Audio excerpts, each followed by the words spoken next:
we can do this by establishing a basic learning framework that supports self-regulation and autonomy and allows not just for narrow learning of English, but the development of a whole child. I like to visualize this in a spatial way, a bit like the walls of our classroom, and it needs to take account of the following four components. First of all, space. In other words, the physical learning environment, displays, the layout of tables, where coats and bags and materials are kept, where children are for certain activities, and how they move from one space to another. We also need to think about time, the pattern and organisation of learning sequences and lessons, what to do when, how long to spend on different activities, how to take account of children's short attention span and their need for variety and physical movement. The third component, routines, and this refers to the use of everyday learning routines to ensure that children know what to expect and what to do. For example, greetings at the start of lessons, tidying up and reviewing their learning. And the fourth component, which I've called activity patterns, activities that are repeated with different language and vocabulary and become familiar to children. For example, a generic dance game in which children dance freely and then follow an instruction when you pause the music, such as touch a part of their body, mime an action, or find a colour. Through carefully planning these four interconnected components, you establish a learning framework that takes into account all these aspects of children's development and creates parameters for learning that gives them security and confidence in knowing what to do and how to behave, and leads them to acting in an increasingly responsible, self-regulated and autonomous way. So far then, just to recap, we've looked at two contrasting types of classroom management, and our aim is to focus on proactive, integrated CM developed with children in order to lead them to managing themselves. We've situated this approach within the macro context of the preschool setting as an ecosystem, and in a micro way, we've talked about integrating CEL and proactive CM as an umbrella within the ecosystem. We've also established a learning framework that allows for whole child development. In the next part of the session, I'd like to explore 6 areas of CEL expressed in child-friendly statements to reflect their relevance in the early years and show that when these are integrated with proactive CM, they become two sides of the same coin in terms of the positive impact on children's behaviour, attitudes and achievement, and their ability to self-regulate and act autonomously. For each area, we'll briefly discuss both sides of the coin, and I'll suggest examples of practical ideas and strategies for each one. So the first area, I'm glad I'm me. And the CEL side of the coin, it's to do with developing children's self-awareness, self-confidence, self-esteem. The significant adults around children are like a mirror and reflect back to them how they see themselves. If children feel they are cared for and valued in the responses they get, they will develop positive self-esteem.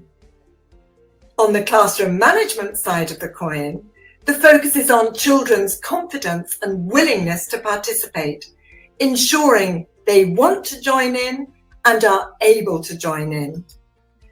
And the connection between the two, the more children feel good about themselves, the more they want to participate, and the more they want to participate and can participate, the better they feel about themselves.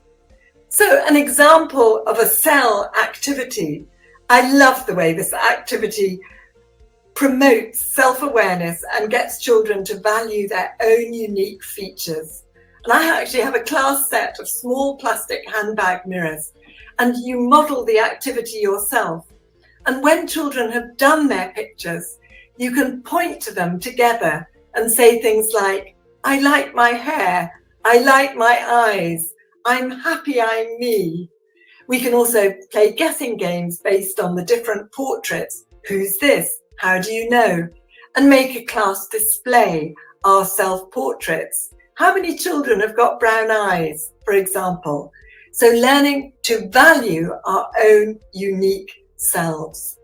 And another area of self that's really important is identifying emotions and talking about them. And in preschool, very often, there's what I call a tyranny of happiness. The children are exhorted to feel happy all the time. And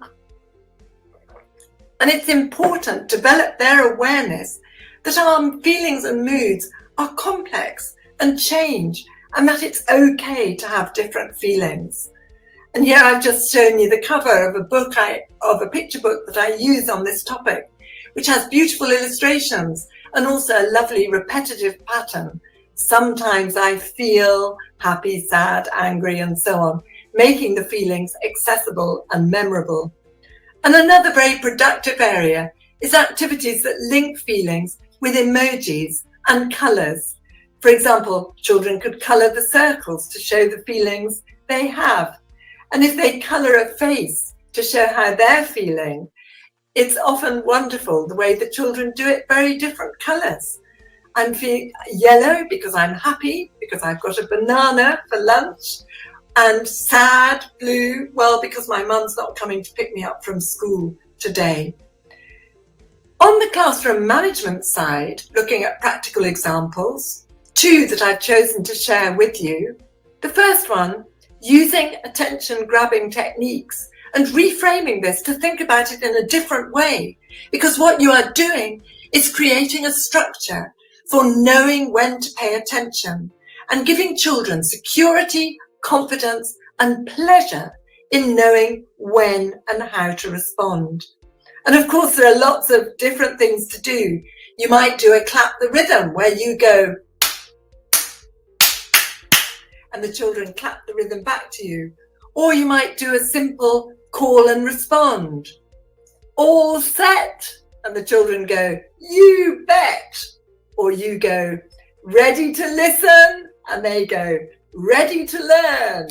Or when you want to finish an activity, hands on top, time to stop. The other example I thought I'd mention here is using formats. And this, of course, is based on the work of Brunner. And formats are repeated, contextually based games, dialogues, routines and exchanges that we use on a regular basis in class. Through repetition of formats, children become familiar with the language and procedure involved, such as in teacher-led games. For example, a feely bag game, where children take turns to put their hand in a bag and guess the name of an object. So it's like, what's this? It's a... And as children become familiar with the game, they take turns to lead the activity and ask the questions. And this is, of course, using the handover principle, Brunner's term for children increasingly be able to do an activity independently, and a crucial part of the scaffolding process.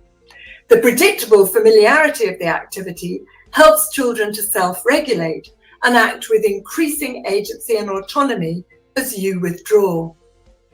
Moving on to our next statement, I'm aware of other people.